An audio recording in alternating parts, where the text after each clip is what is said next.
Coucou et bienvenue sur ma nouvelle vidéo. Aujourd'hui je vais vous parler d'un film qui est disponible sur Netflix depuis septembre 2022 en France et aux États-Unis et certainement partout dans le monde. Il s'agit de Blonde.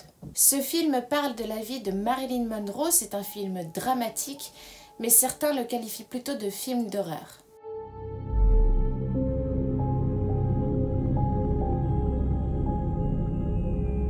Nous connaissons tous Marilyn Monroe, donc l'actrice, la mannequin et la chanteuse américaine. Son vrai nom est Norma Jean Mortensen. Elle est née le 1er juin 1926 à Los Angeles et est morte le 4 août 1962 dans la même ville. Nous savons tous que sa mort reste encore un mystère, mais ce n'est pas l'objet de cette vidéo, peut-être une prochaine vidéo. Blonde, donc comme je vous ai dit, parle de la vie de Marilyn Monroe, mais plutôt du point de vue de Norma. Donc là, on a vraiment affaire à la vraie histoire de Marilyn, comment elle a vécu sa carrière, ses ressentis, ses expériences personnelles. L'histoire est violente car elle casse l'image fantasmée que nous avons de Marilyn en nous montrant sa face sombre. Par exemple, nous savons qu'elle a un père absent et que pendant toute sa vie, elle a essayé de le retrouver.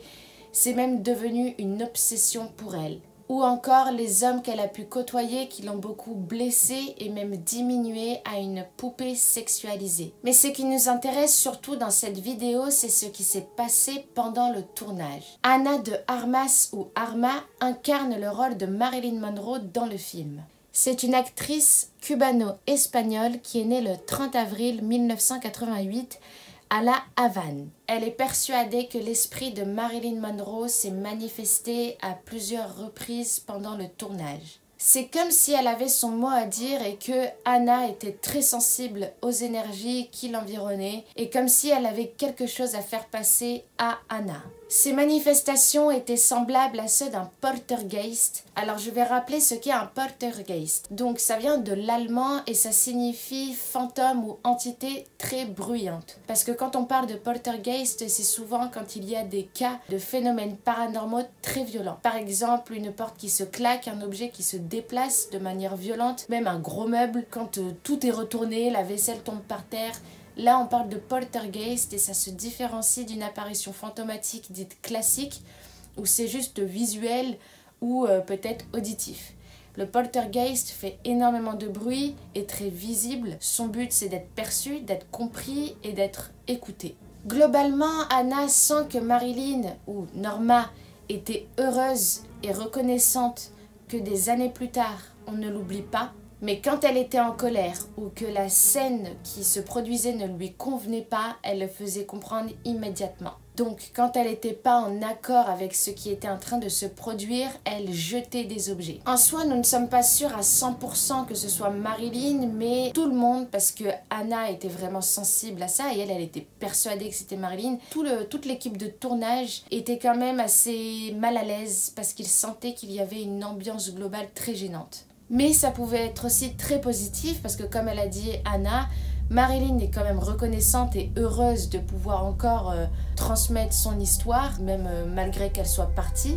Donc à certains moments, elle faisait comprendre qu'elle était plutôt contente. Donc c'était très positif. Souvent, d'après les médiums et les personnes expérimentées et spécialisées dans les phénomènes paranormaux, disent que les poltergeists sont actifs quand il y a des jeunes ou des adolescents dans les parages. Et quand j'ai regardé le cast donc de Blonde, parce que bon, je ne l'ai pas encore vu, j'ai remarqué qu'il y a 2 enfants qui ont incarné le rôle de Norma quand elle était petite. Étant donné que les enfants ont joué la scène et sont censés incarner, donc Norma incarner sa vie, ses émotions, ses ressentis, etc., donc son identité, ça a peut-être favorisé et activé la matérialisation de ce que Marilyn souhaite faire passer comme message. En gros, le fait qu'il y ait eu des enfants sur le tournage a facilité les manifestations paranormales de Marilyn. Parce que comme j'ai dit dans une autre vidéo, quand on est adulte, les canaux sont moins perceptibles ou sont moins faciles d'accès.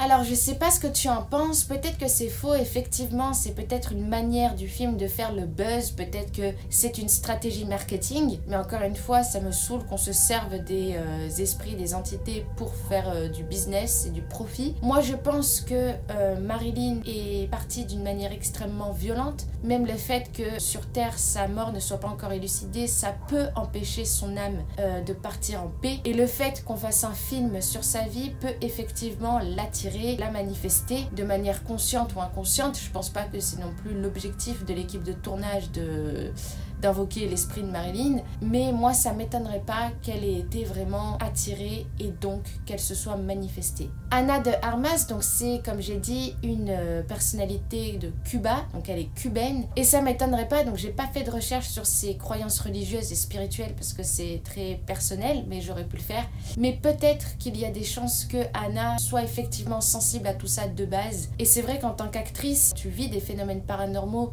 et que tu y crois, je pense que c'est pas facile, et on voit qu'elle a un regard très bienveillant et très positif envers Marilyn, qu'elle respecte sa vie et qu'elle veut en aucun cas faire passer des choses qui n'existent pas à son propos ou être mensongère. Au contraire, c'est vraiment un hommage pour Marilyn. Après, pour un peu faire l'analyse du film, il y a des choses qui ne sont pas véridiques dans l'histoire, qui ont été fantasmées, et ça donc on est au courant, il y a des articles là-dessus, on sait ce qui est faux, ce qui n'est pas faux, mais Ana elle dit qu'elle a toujours été sincère dans sa manière de jouer et qu'elle a toujours eu une pensée constante pour Marilyn. Voilà, j'espère que cette vidéo vous a plu, n'hésite pas à me dire ce que tu en as pensé, est-ce que tu as vu ce film? Moi je pense que c'est quand même bien de le voir parce que voilà, ça nous montre une partie authentique de Marilyn, donc de Norma, parce que désolé pendant toute la vidéo j'ai dit Marilyn, mais en fait j'aurais pu dire Norma parce que là c'est vraiment sa personne en tant qu'individu à proprement parler qui est exposée dans ce film. Voilà, n'hésite pas à mettre un pouce, à t'abonner, à